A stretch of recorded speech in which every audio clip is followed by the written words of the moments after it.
कि आने वाला इलेक्शन अच्छाई और बुराई के बीच में होने वाला है। मैं अभी एमआईएम के जिम्मेदार डॉक्टर खालिद परवेज उनका एक इंटरव्यू सुन रहा था। उनका भी ये मानना है कि 25 साल में इस शहर में कुछ बदला नहीं, उल्टा बुराई बढ़ गई। 1999 में शहर के जो हालात थे उससे बदतर हालात हो गए। तरक्की का ढिंढोरा पीटने वाले तरक्की तो इस शहर में नहीं किए, मगर समाजी बुराई इतनी फैल गई कि उसे अब संभालना मुश्किल हो गया। ये समाजी बुराई ऐसी है कि हमारा नौजवान आज सियासी तौर पर दूसरे ही तरफ जाने लगा, जबकि 1999 से पहले इस शहर में सियासी कामकाज करने वाले लोगों को वर्कर कहा जाता था, उन्हें खिदमतगार कहा जाता था कि वो आवामी खिदमतगार हैं। मगर आज नौजवानों को दूसरी तरफ ले जाया जा रहा है, बुराई की तरफ सियासी तौर पर ले जा रहे हैं। और ये बात एमआईएम के जिम्मेदार भी मान रहे हैं, हम भी देख रहे हैं और शहर भी देख रहा है कि वो अच्छाई और बुराई में वो क्या फैसला करेंगे। ये अच्छाई और बुराई किसी एक लीडर से नहीं है, ये अच्छाई और बुराई एक मिली जोड़ है जो 1999 से शुरू हुई। इस शहर में शेख रशीद साहब और आज आसिफ शेख और मुफ्ती इस्माइल जो आज के मौजूदा एमएलए हैं, ये इनकी मिली जोड़ ने इस शहर में बुराई को उत्तम दर्जे में पहुंचा दिया। अगर ये मानते हैं कि ये लड़ाई अच्छाई और बुराई की है, तो अच्छाई और बुराई की इस लड़ाई में हमारी पार्टी समाजवादी की जरूरत नहीं है असेंबली इलेक्शन में, कि हम असेंबली इलेक्शन लड़ेंगे तो ही इस शहर में जिंदा रहेंगे। मगर आज इस शहर की जरूरत है कि शान हिंद को क़यादत मुस्तकबिल में करना चाहिए। और अगर अच्छाई और बुराई में वो फर्क समझ रहे हैं तो उनको भी अच्छाई का साथ देना चाहिए, ना कि इस मिली जोड़ बुराई का। जिनकी सियासत जिस मुद्दे से शुरू हुई आज उसी मुद्दे पर खत्म होने जा रही है। मैं आपको यकीन दिलाता हूं 2024 का इलेक्शन इस शहर में मुफ्ती इस्माइल की सियासी ताकत खत्म होने का इलेक्शन होगा। यही शहर का माहौल है, यही शहर की जमीनी हकीकत है कि सिर्फ उनकी क़यादत नहीं खत्म होगी, उनका सियासी वजूद खत्म होने की राह पर है। शहर में जो जमीनी हकीकत है वो हम जमीन पर काम कर रहे हैं, हम देख रहे हैं। सिर्फ तकब्बुर और घमंड की बात करना, शहर को कोई काम नहीं करना। जिस मुद्दे से मैं अभी बोला कि सियासत शुरू हुई, संडास से शुरू होकर संडास पर ही खत्म होने जा रही है। जो आदमी संडास बनाने की बात शुरू किए वो आज कारपोरेशन के गेट पर जाकर बोलते हैं कि औरतों को आज भी संडास की ज़रूरत है। मुझे समझ में नहीं आ रहा था कि वो उस मुद्दे को लेकर वहाँ पहुँचे कैसे। उन्हें कुछ तो लिहाज, कुछ तो बात सोचना चाहिए कि मैं क्या करने जा रहा हूँ और मैं क्या कर रहा हूँ। मगर शहर को बेवकूफ़ समझने की कोशिश की जा रही है। शहर बेवकूफ़ ना पहले था ना आज है। वक्त के साथ शहर को जब बदलाव लगा, शहर ने बदलाव किया, मगर इस बदलाव में शहर को क्या मिला? सिर्फ रोड और गटर की सियासत, रोड और गटर का कामकाज पर बात, हम इससे ऊपर उठ ही नहीं पाए, हम इससे ऊंचा सोच ही नहीं पाए। हम ये सोच ही नहीं पाए कि अगर ये गरीब बस्ती है तो यहाँ स्कूल की ज़रूरत है क्या, यहाँ रोजगार की ज़रूरत है क्या? अगर शहर में तालीमी गिराव बढ़ा, लोग MBBS ITI करने के लिए बाहर जाने लगे, तो वो जरूरत के लिहाज से यहाँ कॉलेज की जरूरत अगर है तो उस पर कभी किसी ने सोचा ही नहीं। नए रोजगार की जरूरत इस शहर में है, उसकी तरफ किसी ने सोचा ही नहीं। 25 साल में मैं बोला इस शहर को तरक्की तो नहीं मिली, मगर समाजी बुराई के नाम पर आज हमारा शहर जाना जाता है।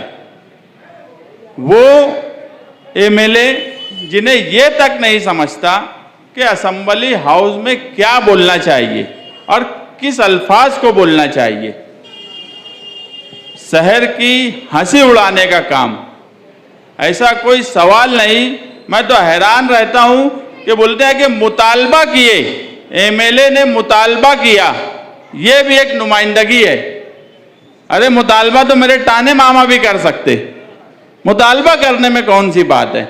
तुमने वो मुतालबा किया तो काम हुआ क्या, या वो काम होने की तरफ गया क्या, इस पर कभी कोई बात नहीं की जाती।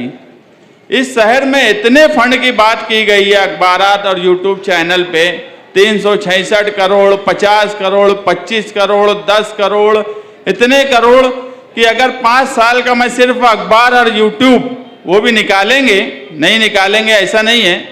जैसे अभी अदर जच्चा बोले स्टेज लगने दो, जब आमना सामना होगा तो अखबार की कटिंग भी आएंगी, चैनलों पे बयान भी आएगा कि इन्होंने आज तक कितने हजार करोड़ का फंड मंजूर किया, तो जमीन खा गई कि आसमान निकल गया। वही स्लैब पर खड़े होकर काम करना, वही गटर की बात करना, वही रोड की बात करना, 4 साल 5 साल पहले का कोई टेंडर है उसका उद्घाटन करना, इलेक्शन आने लगे तो इस तरह का तमाशा बनाना। सिर्फ इस शहर में तमाशा बनाया जा रहा है, शेख आसिफ की तरफ से भी और मुफ्ती इस्माइल की तरफ से भी। हेलीकॉप्टर की बात करने वाले, मैं भी उस दिन रात भर जागा था, कमिश्नर से बात किया, प्रांत ऑफिसर से बात किया रात में 3 बजे। कमिश्नर ने खुद बोला कि यार 27,000 क्यूबिक मीटर पानी अभी यहाँ पर है और 50,000 क्यूबिक मीटर तक भी ये लोग खतरे में नहीं है। प्राण साहब से बात हुई, उनका भी यही बोलना था कि वो लोग खतरे में नहीं है, उजाला निकलने के बाद हम लोग क्या आगे करना है, अगर पानी कम हुआ तो वो कोशिश करेंगे, नहीं कम हुआ तो हेलीकॉप्टर मंगाएंगे। और प्राण ने मुझे खुद ये बात बोला कि हम सुबह कलेक्टर से बात करके मंत्रालय से अप्रूवल ले लेंगे और उसके बाद हेलीकॉप्टर हमारे लिए अच्छा ये है कि देवलाली कैंप जो सेंटर है वो बहुत करीब है, तो फौरन हेलीकॉप्टर आ जाएगा। वहाँ पर कुछ लोग बैठे थे जो मुझसे मुसलसल राब्ते में थे, एक ही फ़ोन से कई लोग बात कर रहे थे।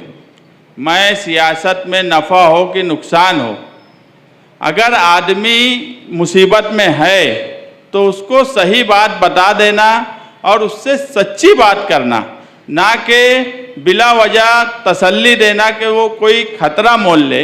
मैं उनको खुद बोला कि तुम लोग रात में निकलने की कोशिश भी मत करो, ये पानी की पोजीशन है, तुम लोग खतरे में हो नहीं।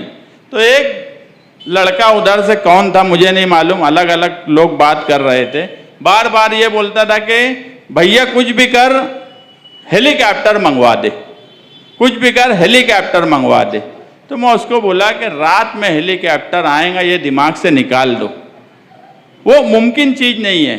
और मैं ये भी नहीं चाहता था कि वो कोई पैनिक में जाए लोग, मैं चाहता था जो सिचुएशन है उनको बता दी जाए कमिश्नर और प्राण से बात करने के बाद। और मैं उनको एक ही बात बोला कि तुम ऐसी जगह पर रहो जहाँ ज़्यादा से ज़्यादा सेफ हो और बहुत हड़बड़ाहट में कोई फैसला मत करना। प्रशासन का पूरा ध्यान है, सुबह होने तक उजाला निकलने के बाद तुमको सेफ निकाल लिया जाएगा। रात में इसलिए भी कोशिश नहीं की जा रही है कि कोई रिस्क लेना नहीं चाहते, जब सब आप सेफ हो, मगर उसको भी अलग ढंग से पेश करने की कोशिश की गई।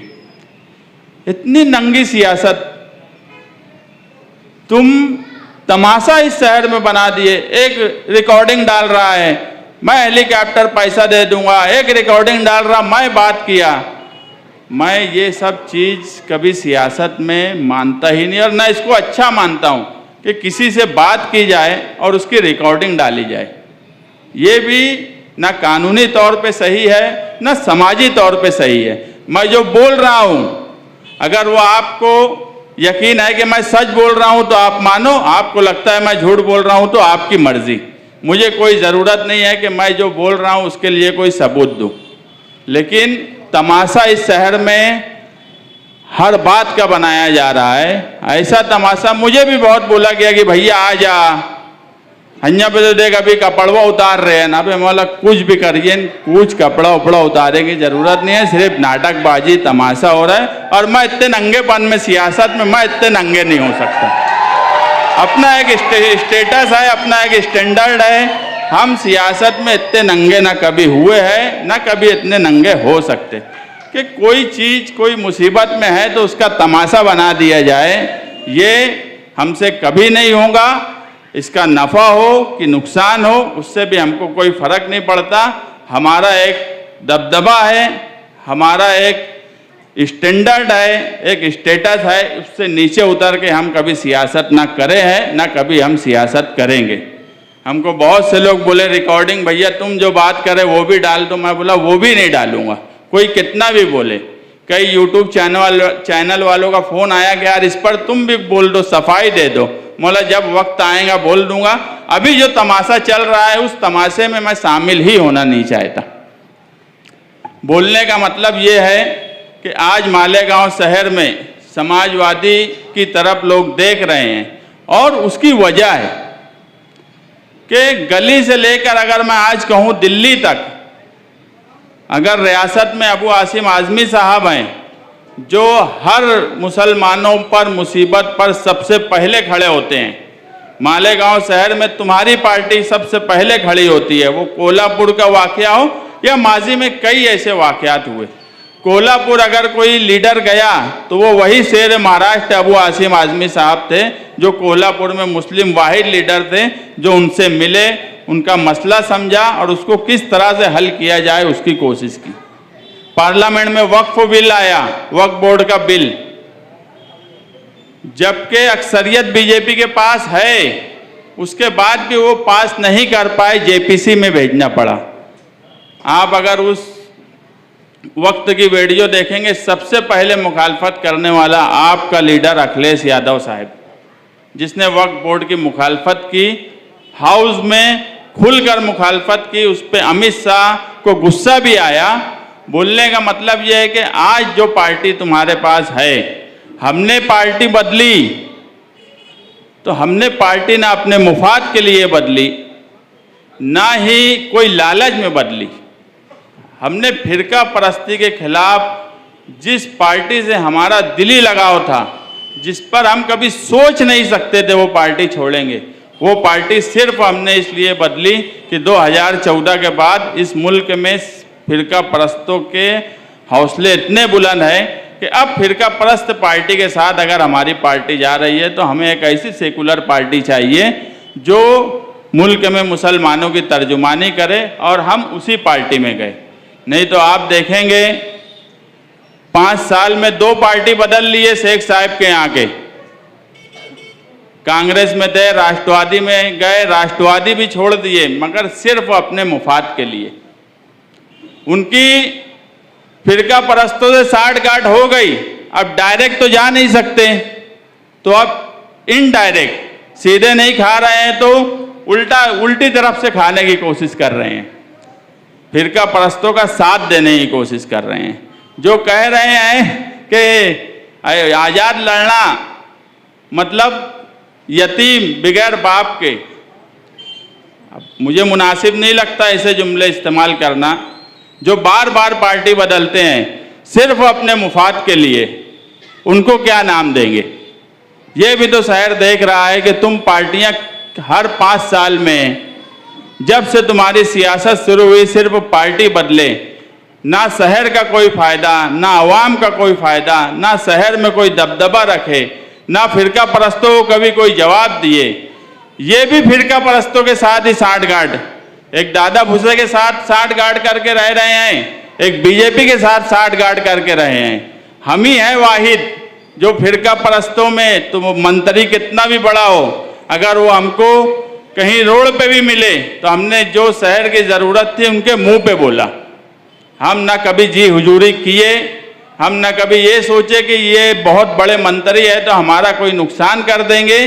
हम इस शहर की नुमाइंदगी हमेशा से दबदबे के साथ किए हैं और दबदबे के साथ ही करते रहेंगे।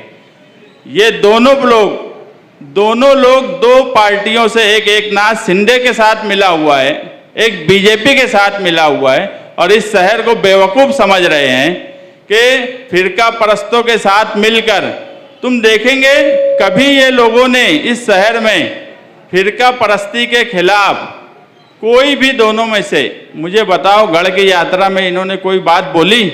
ना शेख आसिफ ने बोली, ना मौजूदा आमदार ने बोली। हाँ, तनकीद करेंगे कि वो नहीं बोले, अरे तुम भी कुछ नहीं बोले। MSG कॉलेज का इतना बड़ा वाकया हो गया, उस पर कभी ये कुछ नहीं बोले।